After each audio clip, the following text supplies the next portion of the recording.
Thank you everyone for joining us today for what I've called the roof review. Today we're going to talk about some really important things that homeowners, sellers, and buyers should keep in mind when it comes to roofing, such as when a roof is installed improperly, roof repairs, and so much more.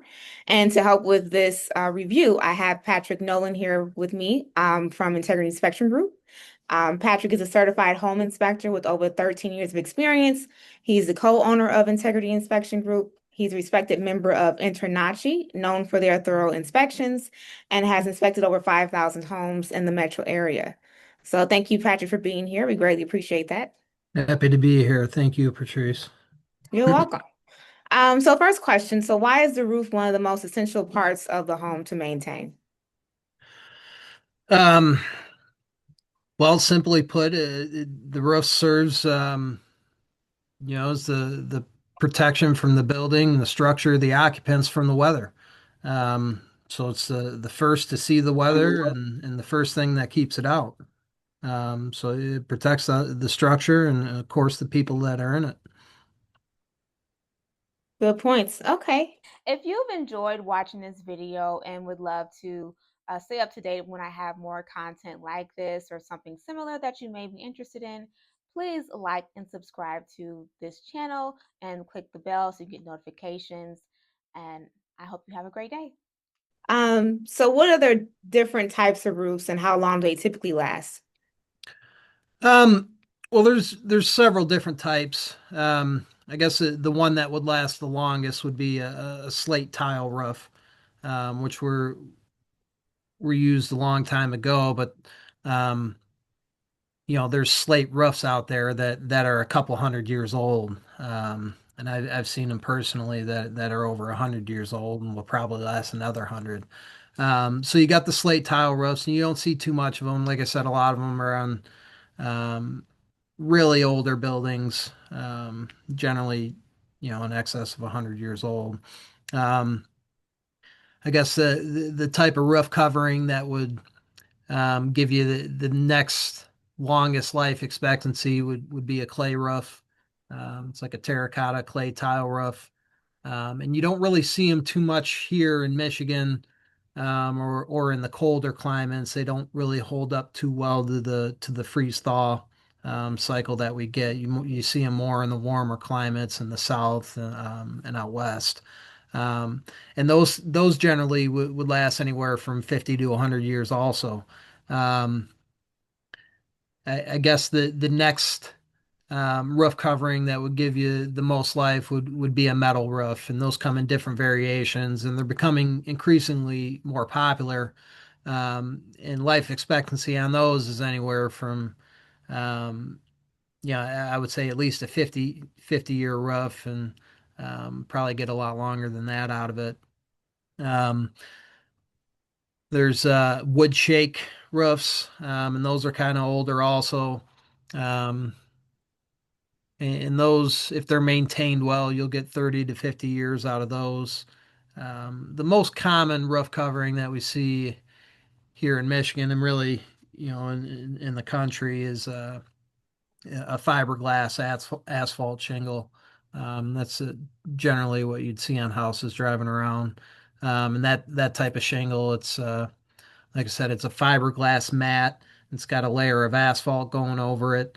And then that mat it's like the base of the shingle, and it's protected by the granules, which is crushed stone that's kind of embedded into it, and it's got a ceramic coating on it. Um, and the life expectancy on those shingles kind of depends on the shingle you get, um, but anywhere from say 15 to 30 years or so, generally speaking.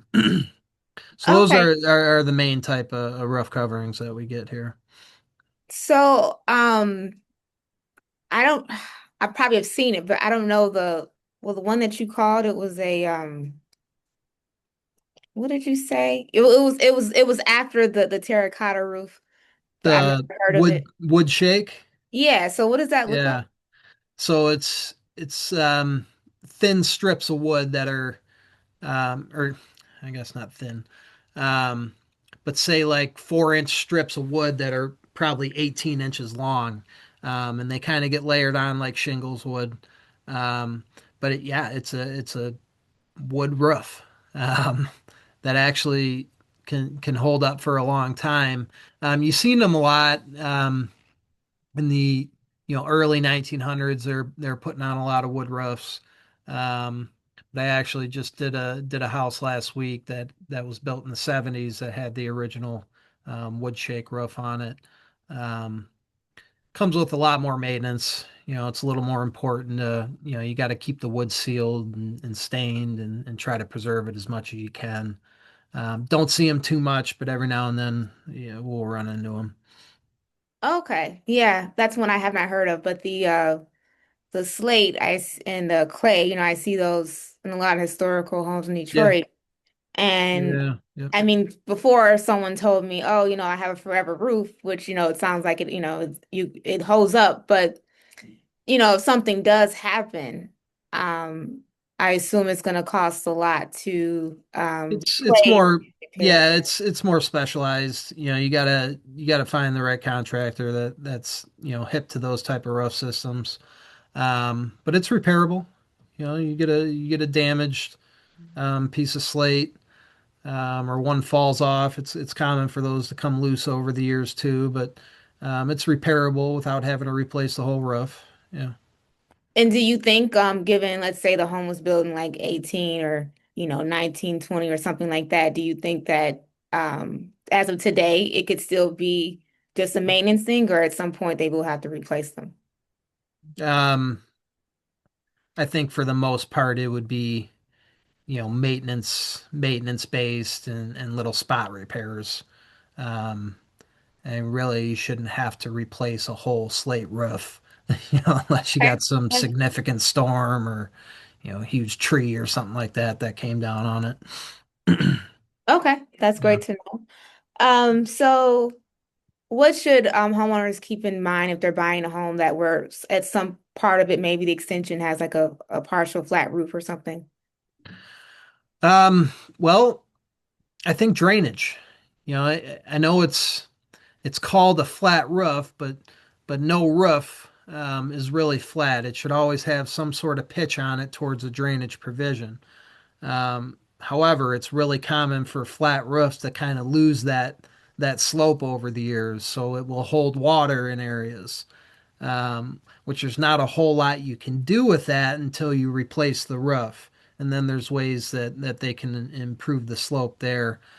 So drainage, um, making sure the roof drains are clear, clean from debris.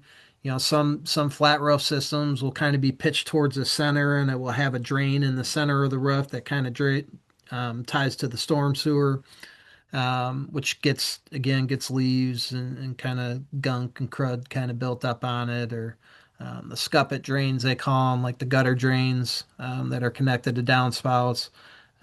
So making sure the water gets off it is really important. And then being that it's flat and there's no real significant pitch to it, it holds debris a lot more than normal roofs. So again, with leaves and branches and things of that nature. Um, so getting up there, you know, it, I mean, if it were me and I own really any roof, get somebody on it if you can a couple times a year and make sure it's clean. But also the flat roof systems, they have seams, and depending on the type of covering it is, they're kind of tarred together one way or another. And those seams a lot of times will fail sooner than the vast majority of the system do. So maintaining the seal on the seams and then the penetrations and flashings coming up around your vent stacks or your chimney or what have you. Um, and then kind of flat roofs, most of the time there's no attic space below. Um, so it's kind of when you're paying attention to the inside on the ceiling, it's like, oh crap, there's a stain there. It's already too late. But trying to, just keep an eye routinely when you're walking through the building and looking at the ceilings for any, moisture stains and trying to um, catch things before they get too big. And then flat roofs, a lot of the older ones, there wasn't a lot of room for, they didn't really account for a lot of insulation. So it's like the roof and then a little insulation, then your ceiling board down below it. So um, generally not a whole lot of insulation in a flat roof system. However, when you update the covering, it's pretty commonplace for when you get the um, whatever covering you're tearing off is off. It's layered with like a rigid, thick foam board that they'll put on there, and that's also a way that they correct slope. We were talking about how sometimes it'll lose its slope. One way they'll correct it is putting foam board up there and kind of tapering it off to get that slope, one way or another. Um, so yeah, I think those are probably the things to pay attention to and to know about. So if even if you did all those things correctly for the flat roof, which I assume a lot of times you find them on extension where you're going out for your extended patio or something like Yeah, that. like an And, addition or yeah. um, how long do you think they could, if you did all the right things, do you think it could last as long as the regular roof on the house or no? It depends the type of material that you're using. So I think the two most common ones that I see are a rolled asphalt. So it's like an asphalt shingle, but it's just one big sheet that you kind of roll out and tar together. Um, and in life expectancy on that, typically you'll get anywhere from 12 to 18 years or so. So not as much life expectancy as like a dimensional shingle, where you'd get 25, 28 years out of that.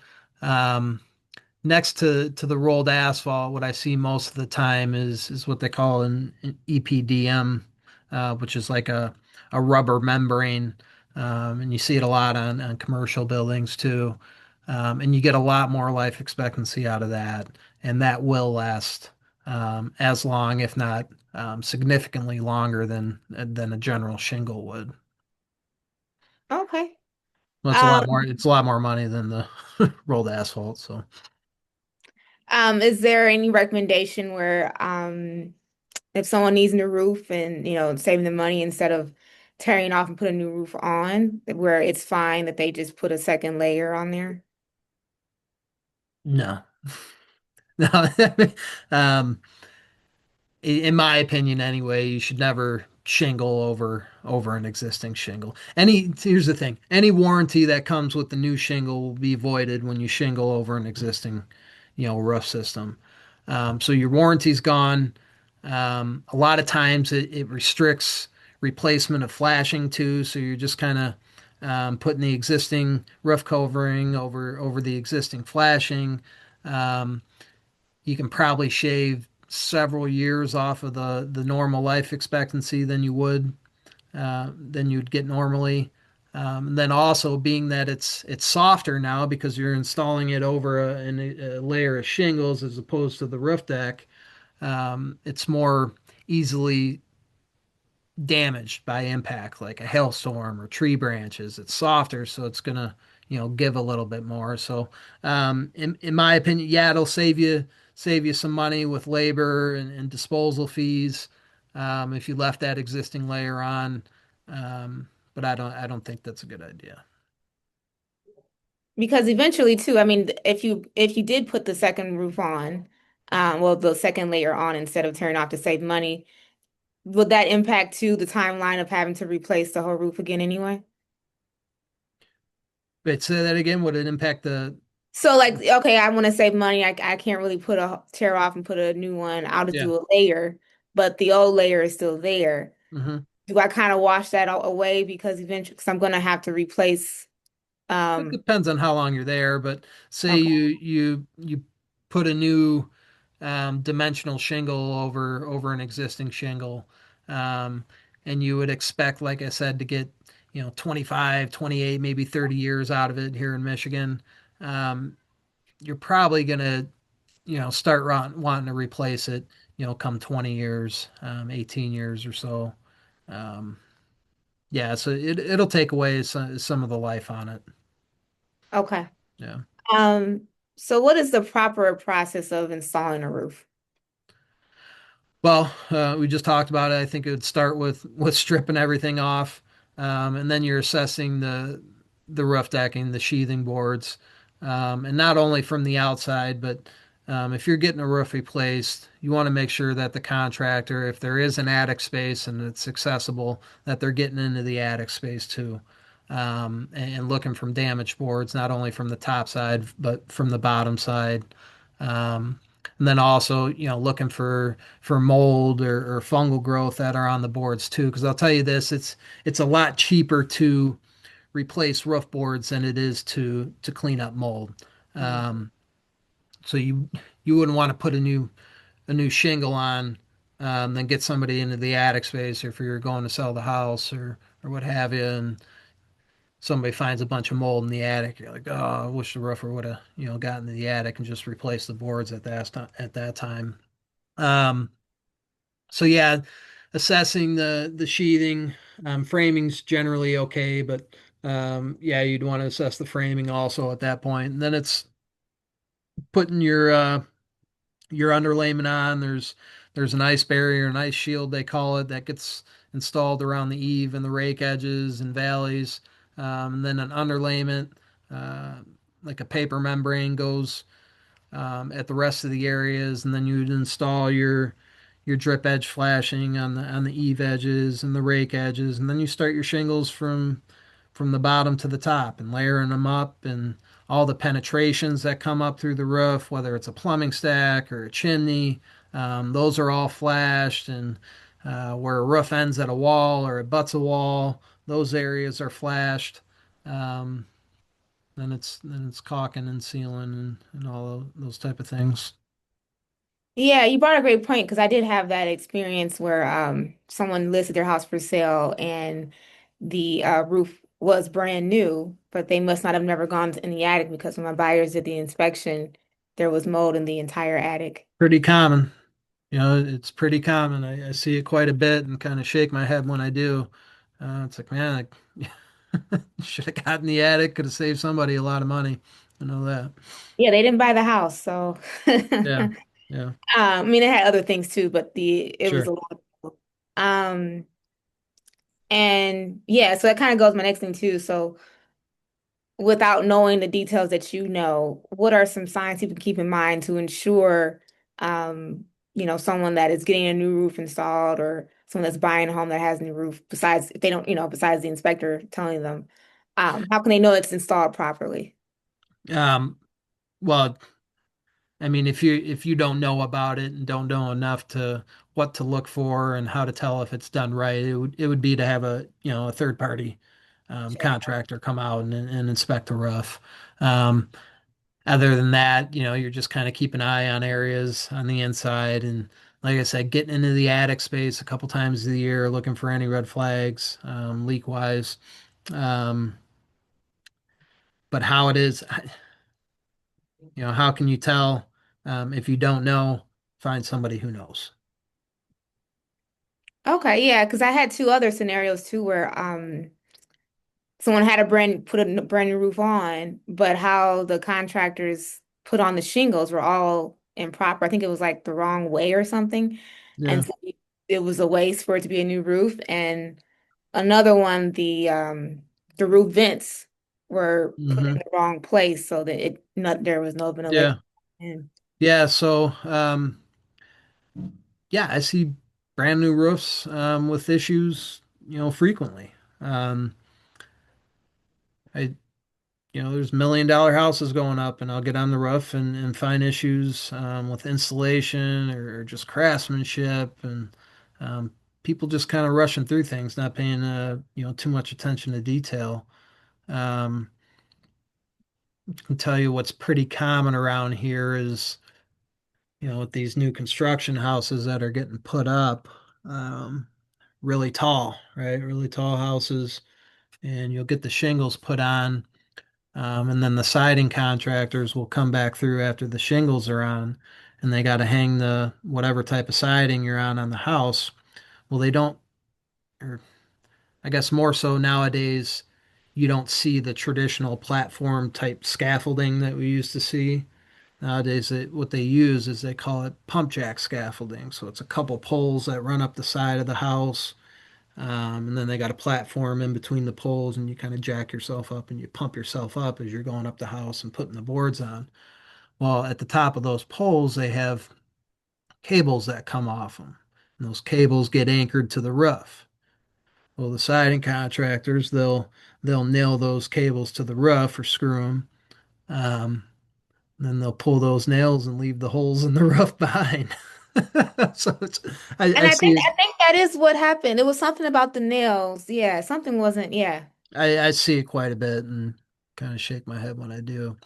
So that's really common, or shingles that are just damaged and or not nailed right or never adhered right. So yeah, it's really common to see new roofs that have issues. Okay. That's why it's good to, when you're replacing a roof to get two or three estimates, find a contractor that you're comfortable with, that has good referrals and good reviews, um, but also that has a good warranty. Not just the shingle manufacturer warranty, but um, the installation warranty that the contractor will give. A lot of contractors will give anywhere from 8 to 12 year or 14 year, craftsmanship warranty or warranty against leaks. Um, mm. yeah, Okay. No, that's good. That's good information. So, as far as roof vents, what are different types of roof vents, or if there are, and then, is there a way to kind of sense if the person's giving a sufficient amount of roof vents for yeah. that house? Well, that's another good thing to pay attention to, or to make sure that the roofing contractor is mindful of the venting provisions on the house and if they need to be improved. Generally, what we see today in modern construction um, is a mixture of intake and exhaust vents. So generally, what you have is lower vents, and a lot of times you'll see them at the soffit, at the eave edges, where there's vent provisions there, and those are your intake vents, which brings air in and runs up the attic space or the ceiling cavity if there is no attic. And then you have your exhaust vents, your upper vents, which is either like a ridge vent, or the cans or box vents they call them. So you're keeping air moving, coming in through the soffits, discharging through your ridge or your can vents. Um, Now, the older vent system they used to use was upper vents, like your box vents, and then they would have gable vents on the sides of the houses. Up into the attics, they would have vents on each side wall. Um, Nowadays, they want lower vents installed. So a lot of these older houses that have the gable vents but no lower vents, the contractors will be adding lower vents. Now, if you add the lower vents, you're supposed to block those gable vents off. You're supposed to eliminate those gable vents from service. And the threat there is that it kind of short circuits where your upper vents, your ridge or your can vents, they start pulling from the gables instead of pulling down from your lower vent provisions. So that's another thing for the contractor to pay attention to is, yeah, if you have soffit vents and you have your ridge or your box vents, you don't need the gable vents anymore, and they shouldn't be in service. Um, and it's all kind of calculations. The way they do it now is they calculate the square footage of an attic space, and it's like a 1 to 300 rule. So for every 300 square feet of attic space, you need 1 foot of ventilation. So, for example, like a 1,200 square foot house, um, you divide that by 300, you get 4 feet, 4 square feet of ventilation. But they don't really go by feet. You want to break it down into inches. So you got to break it down into the square inches from your square feet. Um, so you'd multiply four times whatever 12 times, so four times 144, and that would give you the total square inches. Just I think let's see here, four times one, 576 square inches of ventilation provisions. No, we're getting technical. So you get that total number of ventilation that you need, and then you divide that as close as you can get to 50 between upper vents and lower vents. So you'd want like so 507 so 288 inches of your vent provisions upper and then 288 lower. So you want to kind of get it as close to 50%, that you can get between upper and lower vent provisions. So Okay. that'd be like a contractor. Most roofers know this stuff, um, but some don't pay attention to it. They'll just replace the shingle. They know and they don't care enough. That may be it. Yeah. Okay. So, okay, what are essential things homeowners should do to expand the roof's lifespan? I know you talk about the flat roof a lot, but what about the Yeah. Well, we got a lot of trees, in Michigan. So I seen trees do pretty good damage to roofs over the years. Not only just fallen branches, but like tree nuts and sap and stuff that fallen. I mean, it's sometimes I'll get onto a roof and it's a portion that looks great. Then I'll walk around and get under another portion that's under a tree, and it looks like somebody was throwing golf balls at it, or it hit a hailstorm or something like that. But it's just stuff falling off the trees that are doing a number on the shingles. So my opinion, trim the trees away. Um, Not only that, but it causes you get a lot of shade there, so the roof doesn't dry out as well, and you'll get moss growth and things like that. Um, so yeah, trim the trees away. I think visual inspection of your roof, if you can get on it safely.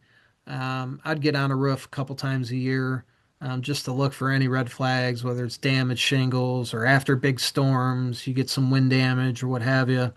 Then yeah, what we talked about earlier, making sure debris is cleared off it. You don't want a bunch of leaves piled up in one areas that can hold moisture and water on the shingles. Um, and then making what we just talked about, making sure the attic's vented properly. That does a lot to prolong the life of the roof. Um, then cleaning gutters, just maintenance based stuff. But I think if a roof's installed correctly, it doesn't need all much too much maintenance. so key is mainly find the right person to do it. Yep. Yeah. Okay. And then so what can cause discoloration on the roof, and is it always something to be concerned about? Um, well, the discoloration we typically see, I guess it presents itself in like streaks, like darker black streaks types. Um, and usually, the majority of the times, it's mostly superficial.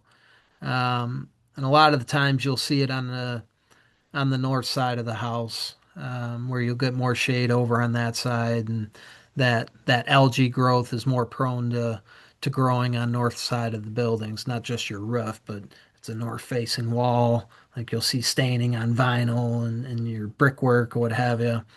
Same type of thing.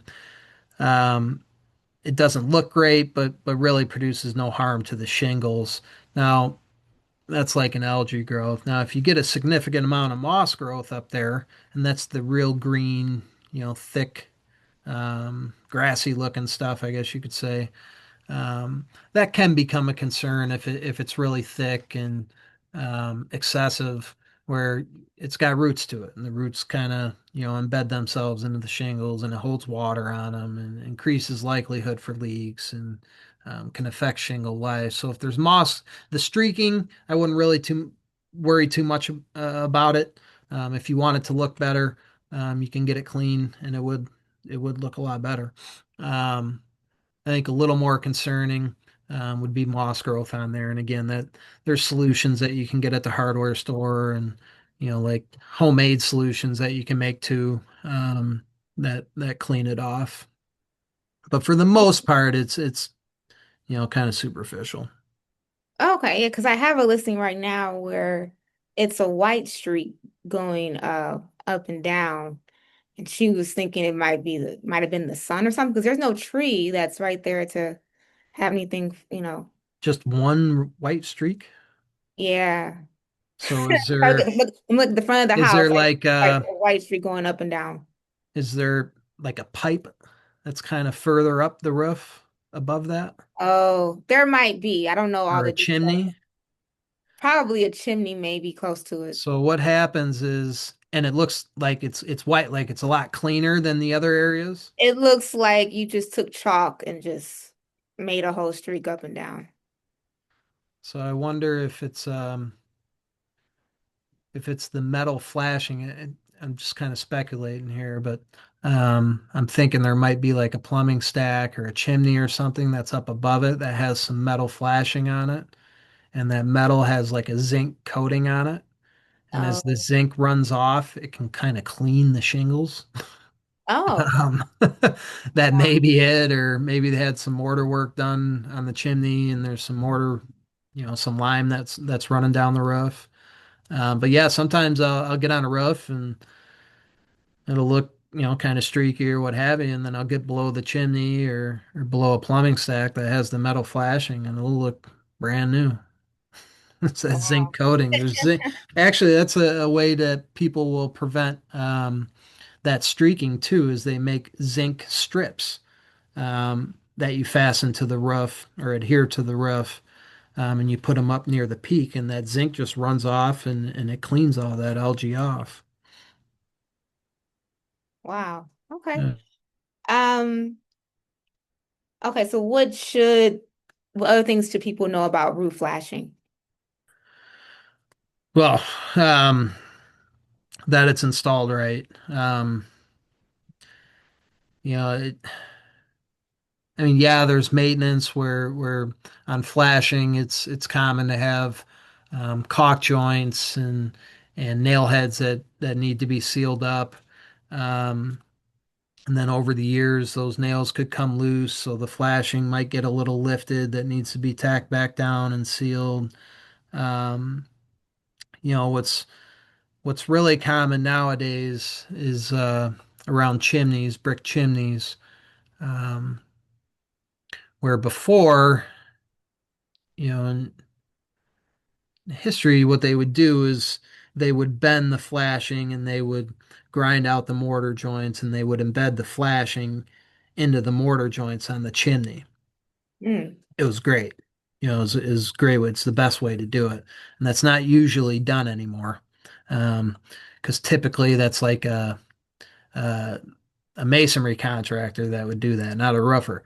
Um, so the roofer would come in and replace the flashing like they should, but they would just kind of, they call it counter flashing. So you have step flashing that goes below the shingles, and then to protect the step flashing from getting water in it, they use counter flashing, and that's what used to be embedded into the mortar. But nowadays they just kind of bend the edge of the counter flashing. They just load it up with caulk, which eventually the caulk will fail, and eventually you'll get leaks.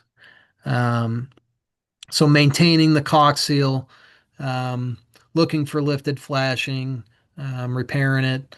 Um, Another pretty important detail that I see missed quite a bit with newer shingles is what they call kickout flashing. So where a roof comes down and then there's like a vertical wall there, there should be a piece of, they call it kickout flashing. So it's a piece of angled step flashing down at the eave edge. And what it does is it makes sure the water doesn't run down the wall. mm, And it gets pushed into the gutter. And it's not too big of a threat on like a brick house, but you get like vinyl or like a hardboard, some type of siding house, and you get a bunch of water running down that wall, and potentially the water could get in and cause damage to the wall sheathing or framing, which I've seen a number of times. So having kick out flashing installed is important, and it's a step that I see overlooked pretty often, even with newer shingles. And it's Hmm. easy enough. I don't know why they don't do it. Um, so I think those are the bigger issues. Just, I mean, anything that doesn't look right to the layman eye, it probably isn't. Um, you know, so yeah, visual inspection of the roof, and like I said, if it's safe enough to get up there a couple times a year or after a big storm, um, I think that'd be helpful. Okay. Yeah, Um, so can you talk about how soffits and I don't know if it's fascia or fascia boards, yeah, sure. fascia protect the roof? Um, they don't do much to protect the roof. Your soffits, and put it this way, you don't need soffit and fascia boards on a house. And there's older houses out there that I'll see every now and then that don't have soffits or don't have fascia. They just got the rafters kind of overhanging the wall, and then you'll have your roof with your drip edge flashing. So the flashing at the edges is what protects the roof. The soffits nowadays they're put in for to allow for the venting that we talked about, um, and then aesthetics. So essentially it's trim. Um, so you don't necessarily need your soffit or your fascias for a roof to function right. Okay, and were you saying that you don't really have to have them at all, or you're just saying like just for the protecting the roof? For protecting the roof, you don't no, you don't need soffits or fascia on the house. So if you they're sealing up voids that are there now. But like those older houses that I was talking about, where it didn't have a soffit and doesn't have a fascia board, um, it's just the wall runs up in between your rafters, so it still seals everything off. And sometimes you'll see little vents that are cut out there. Um, but your fascia board nowadays, they give, um, an area where the gutter can be attached. Um, and then your soffits, like I said, they allow for your lower vent provisions to be installed, and then you cover them all up so you're not getting critters in there and whatnot. So it makes it easier on the house, but you don't need Yeah, to. but and you having your soffits on the house, it extends the roof away from the house some too. So instead of all your water draining right here at the foundation area, your soffits overhang that area and keep the water further away also.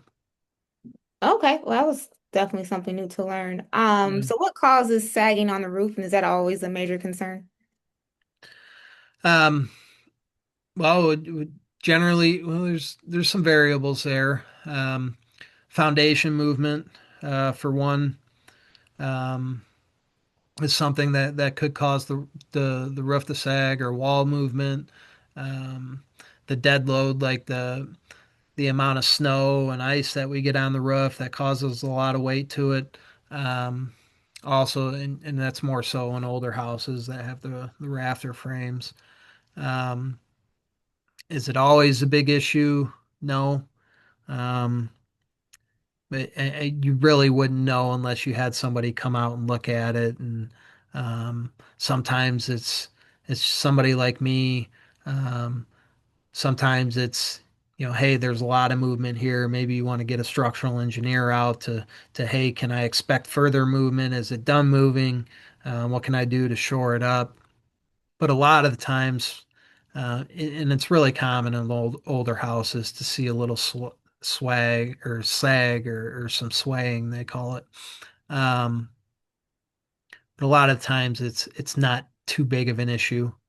Um, like I'll get up on them and they'll still feel sturdy, and get into the attic and don't see any real severe movement. But there are instances where, yeah, it's significant and it needs to be corrected. So could it be sometimes just just the layout of the house that when you put the roof on, it just is not gonna be as, straight as you would want it to be? Um, no, it didn't start out like that. Okay. It's something that would happen over years. Um, Sometimes when an addition gets put on, the addition won't marry up too well to the existing house. So it's pretty common to see a little variance where an addition was tied on. Uh, but if you're seeing sagging, no, it wasn't built like that. It's something that's happened over years. How significant is it? It's kind of case by case. Okay. Yeah. Um, and we talked a little bit about this already, but are there any other risks that a homeowner should expect when you just allow your tree to hang over your roof besides it falling on the roof and stuff? Yeah, so falling, of course. Say you got like a big pine tree that's overhanging the house and pine needles are really sticky and they start accumulating on the roof. Or you got tree branches that are touching the roof and blow with the wind, that cause abrasion damage to shingles.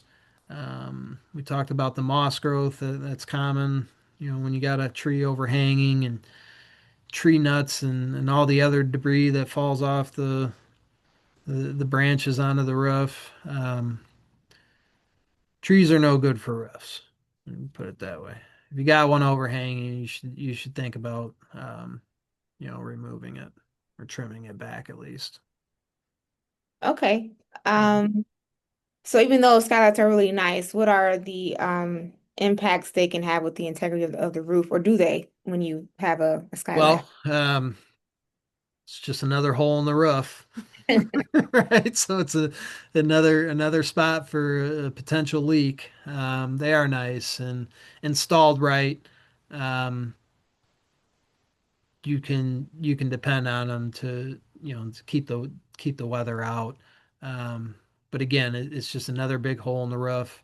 In my opinion, less holes in the roof, the better. Um, but again, installed right, flashed right, they're pretty nice. Not really great for efficiency. Um, and then yeah, more potential for leaks to occur. There's actually these. I don't know if you've seen them at all, but they call them solar tubes. And Hmm. what they are is like technically it's like a skylight, but it's this little like globe thing that gets installed on the roof, and it's a lot smaller than your traditional skylight would be, but it's got like this magnifying and mirrored glass in there. And the bottom of that tube, or the bottom of that globe, has like a hose that goes, it's like a chute that goes down, and it just opens up, kind of looks like a light fixture in whatever room you put it in. But it amplifies and magnifies sunlight, so you'll still get a lot of light in there, but just less of an opening. It's not as big as a traditional skylight. Oh, so because I was listening to you, but I was like not really visualizing. So is it like the ones where, and maybe they are would still be a skylight, but traditional skylight, I'm thinking about the Yeah, rectangle rectangle shape. type. Yeah, And then I've seen some that are just like a circle. Is that yeah, what you're yeah, talking about? yeah. Oh. Solar tubes. Yeah, yeah. They're pretty slick. They're nice. Yeah, because I just imagine like, for some if something happens where, a big tree just falls in that one section of the skylight and then it's raining, like you just Yeah, yeah. terrible. There's potential there. Yeah. Okay. Well, that was my last question. Do you have anything else you want to add? No, this was nice. I think I touched on it earlier. If you need a new roof, get a few different type of opinions and make sure that roofer's getting into the attic space. I think it's really important. Um, Not only to look for damage and mold growth and things like that, but the venting system. Crucial stuff to getting the most you can out of a roof. So get a few different quotes. Make sure they're getting to the attic. Make sure they're calculating ventilation and everything's operating the way it should. But no, I think this was good. This was good questions. I think we went over some good stuff. All right. Well, thank you so much. And if someone's looking to get an inspection, how's the best way to reach out to Integrity Yeah, Inspection? so we have our cell phone number. You can schedule online too at integrity-inspectiongroup.com. But our office number is 734-772-2789. All right. Well, thanks so much and hope everyone has a great day. All right, Patrice. Thank you. Bye-bye.